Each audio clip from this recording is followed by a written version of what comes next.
1800년 6월 28일 조선의 22대 왕 정조 이산이 49세의 일기로 급작스럽게 승하합니다.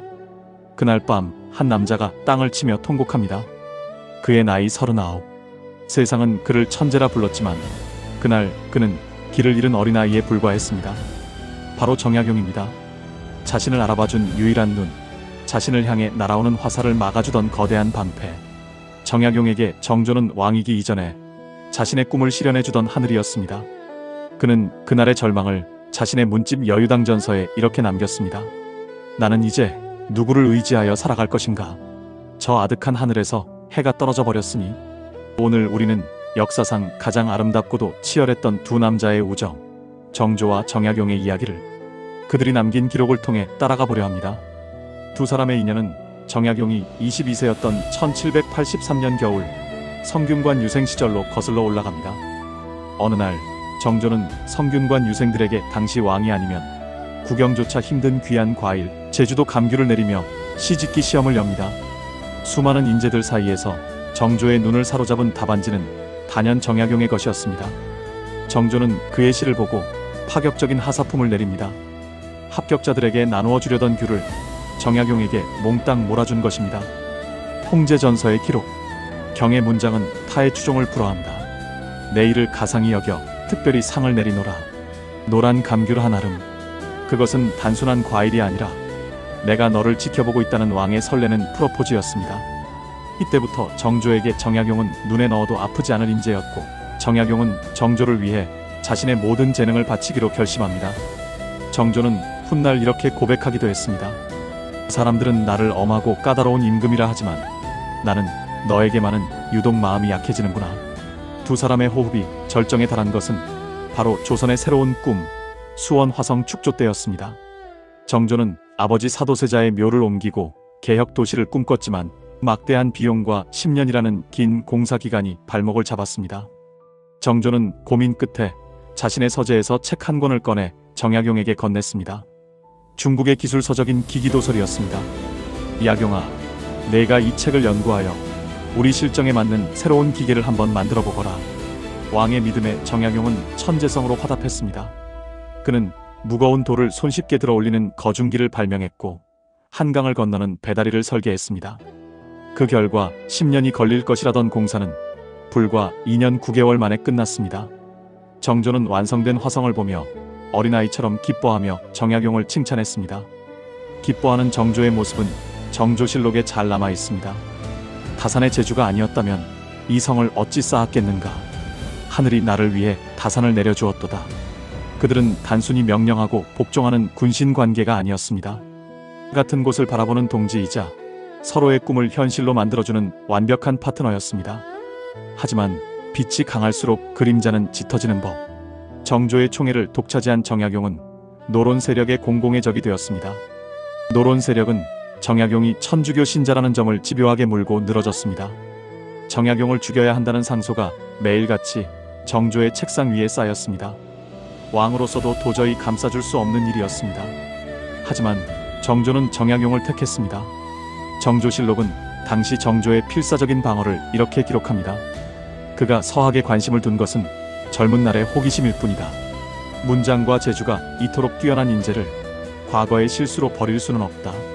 정조는 정약용이 천주교에 깊이 빠져 있었다는 것을 알았지만 모른 척 눈 감아주고 싶었던 건지도 모르겠습니다. 1795년 정약용을 죽이라는 공격이 극에 달했을 때 정조는 그에게 벼슬을 깎아 지방으로 내려가라는 명령을 내립니다. 남들의 눈에는 가혹한 좌천이었지만 정약용만은 그 속에 담긴 왕의 진심을 읽었습니다. 이때 정조가 정약용을 떠나보내며 남긴 기록은 눈물겹습니다. 지금 당장 떠나라. 남대문으로 나가지 말고 남산길로에서 가라. 살아서 한강을 건너게 하라. 내 잠시 너를 문장의 그물에서 벗어나게 하려는 것이다. 조용히 때를 기다려라. 내 곧 너를 다시 부를 것이다. 정조의 세심함은 여기서 끝이 아니었습니다. 더위를 많이 타고 화병에 시달리는 정약용이 걱정되어 한여름이면 내의원을 시켜 최고급 보약인 제호탕과 척서단을 잊지 않고 챙겨보냈습니다. 정약용은 이를 여유당전서에 기록으로 남겼죠. 한여름 하사하신 제호탕을 마시니 임금의 은혜가 폐부 깊숙이 스며듭니다. 떨어져 있어도 정조의 마음속 1순위는 언제나 정약용이었습니다. 1800년 6월, 정조는 마침내 정약용을 다시 조정으로 부를 계획을 세웁니다. 그달 초, 정조는 정약용에게 아주 특별한 선물을 보냅니다. 중국에서 수입한 엄청나게 비싸고 방대한 백과사전, 고금 도서 집성의 상당 분량을 정약용에게 개인적으로 내려보냈습니다. 기록에 의하면 약 5,000권으로 추정됩니다.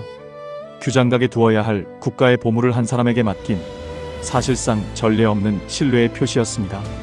그리고 6월 12일 밤, 책과 함께 도착한 정조의 비밀 편지에는 가슴 뛰는 약속이 적혀 있었습니다. 나머지 책들은 배편에 실어보낼 것이다. 이달 금음께 경연을 열 터이니 너는 오경의 귀를 씻고 한양으로 들어올 채비를 하고 기다려라. 그때 우리 못다한 이야기를 나누자. 오경의 귀를 씻고 기다려라. 그것은 곧 너를 등용하겠다는 이제 고생 끝이라는 형님의 따뜻한 약속이었습니다. 정약용은 짐을 꾸리며 설레는 마음으로 배를 기다렸습니다. 하지만 그 배는 영원히 오지 않았습니다. 편지를 보낸 지 불과 보름 만인 6월 28일, 정조가 갑작스럽게 승하했기 때문입니다. 재회를 불과 며칠 앞둔 너무나도 허망한 이별이었습니다. 한양에서 비보를 들은 정약용은 식음을 전폐했습니다. 그가 남긴 제문에는 피로 쓴 듯한 슬픔이 배어 있습니다. 밤새도록 소리내어 울었으나 답답한 마음 풀 길이 없습니다. 전하께서 저를 낳아주신 것은 아니나 저를 알아주신 은혜는 부모보다 깊었습니다. 하늘이 무너진 조선에서 정약용이 설 곳은 없었습니다. 그는 곧바로 역적으로 몰려 18년이라는 긴 유배 생활을 시작합니다. 패족이 되어버린 가문, 멸시와 가난, 보통 사람이라면 미쳐버렸을 그 절망의 시간. 하지만 정약용은 무너지지 않았습니다. 아니, 무너질 수 없었습니다. 정조가 마지막으로 보내준 5,000권의 책, 그리고 내 제주를 천하에 쓰라던 약속이 남아 있었기 때문입니다. 그는 강진의 좁은 방에서 붓을 들었습니다. 나라를 개혁하고 백성을 살리는 법, 정조와 밤새 토론하며 꿈꿨던 그 세상을 책으로 남기기 시작했습니다. 목민심서, 경세유표, 흠음신서, 그가 남긴 500여 권의 저서는 단순한 학술서가 아니었습니다. 그것은 먼저 떠난 정조에게 보내는 18년 동안의 긴 답장이었습니다. 신은 살아서는 전하의 곁을 떠났으나 죽어서는 전하의 곁으로 돌아가 영원히 모실 것입니다.